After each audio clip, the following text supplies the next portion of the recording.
intimidé.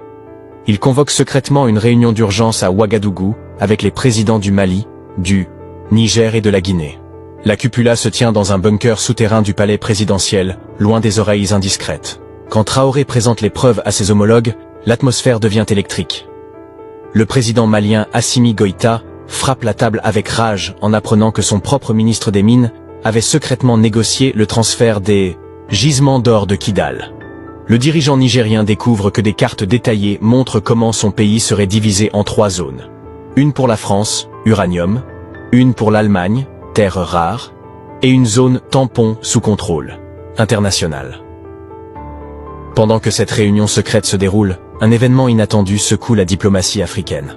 Le président d'un pays voisin, que nous ne nommerons pas par prudence diplomatique mais qui est clairement identifiable dans les documents, tente de discréditer publiquement Traoré lors d'une conférence de presse. Il déclare que certains dirigeants inventent des complots imaginaires pour masquer leurs échecs économiques. Grave erreur. Les services de renseignement burkinabés sortent immédiatement un dossier l'impliquant directement. Des contrats miniers secrets signés avec des consortiums belges, des virements suspects vers des paradis fiscaux, des enregistrements où il promet de faciliter l'accès aux ressources nationales en échange de garanties personnelles. L'homme se retrouve nu face à l'opinion publique internationale. La population de Ouagadougou, qui a eu vent des rumeurs, commence à descendre dans les rues. Ce ne sont pas des manifestations violentes, mais des marches pacifiques et déterminées. Les gens portent des pancartes demandant la vérité sur les complots étrangers et l'expulsion des espions déguisés en diplomates. La pression populaire monte exponentiellement. Traoré comprend que le moment de vérité approche. Il ne peut plus garder ses informations secrètes sans risquer d'être accusé de manipulation. Il doit révéler la vérité au continent et au monde entier. Mais il sait aussi qu'une telle révélation va déclencher un séisme géopolitique sans précédent.